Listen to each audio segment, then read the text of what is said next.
Good morning, everyone. Boker Tov. This week's Torah portion is Bahar, the mountain. Which mountain? Har Sinai, about the communication that God gave to Moshe and the Jewish people at Mount Sinai. And in 2 weeks from now, on Sunday night, we will begin the holiday of Shavuot that marks the giving of the Torah, the Ten Commandments, at Mount Sinai over 3,000 years ago. And our rabbis say, why did God give the Torah at Mount Sinai? So there's a beautiful midrash that says that all the mountains were competing, saying to God, you should give the mountain on me. One said because I'm the tallest, one said I'm the most beautiful, I'm the widest. And little Mount Sinai was the smallest of all mountains. And it didn't even contend with the other mountains, thinking I'm the smallest mountain. Surely God's not going to pick me. And God said, I'm going to give the Torah at Mount Sinai. Moses, come up to the top of the mountain. Why Mount Sinai? Because it was the humblest of all mountains. And the Torah is teaching us that in order to be a vessel, to learn and receive Torah, you have to be humble. An arrogant person has no room in their life for God, for Torah, or for Judaism. But then the question becomes, if God wanted to teach us humility, why give it on a mountain? Why not just give it on the plain, on the flat land? And here rabbis say that on the one hand we have to be humble, like Mount Sinai was humble. But on the other hand, we have to know that we are a mountain. We have to stand tall and proud and project our values and what we stand for, so that everyone can look up to us as a Jewish nation at Mount Sinai, what Mount Sinai represents for the Jewish people. And the Jewish people are experiencing so much anti-Semitism. And it's very easy to cower and to capitulate and to try to assimilate and take off your kippah or your Star of David because I'm afraid, I don't want to stand out as a Jew. But right now what Mount Sinai teaches us is that you have something special to show the world, to teach the world. And therefore, yes, be humble.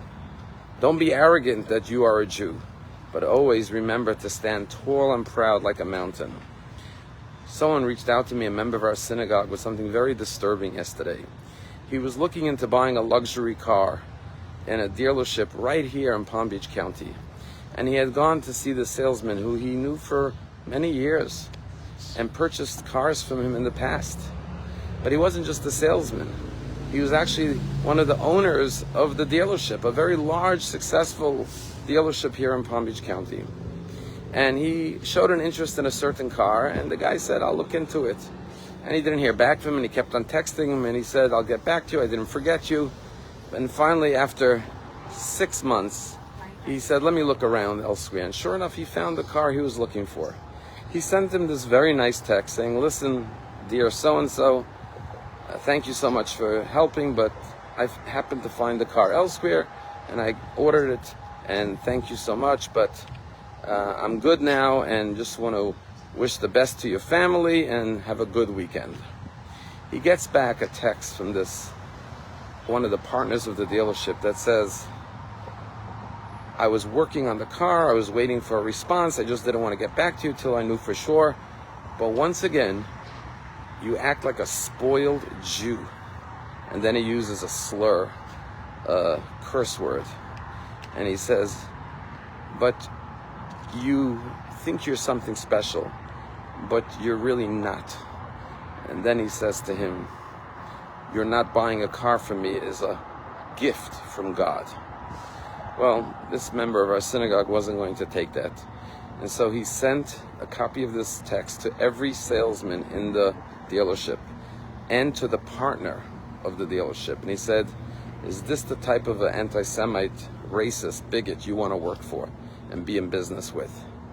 And after pressure from all the employees and from the partner, this part owner had to resign from the dealership. And you wonder, right here in Palm Beach County, and was this an isolated person, or was this the backroom office talk amongst the culture of that dealership? But this Jew stood up like a mountain and said, there's no room for hate, there's no room for anti-Semitism, there's no room for bigotry in our community, and we will not remain silent. we will stand tall and proud. That's what Mount Sinai teaches us. Be a humble mountain. Have a wonderful day.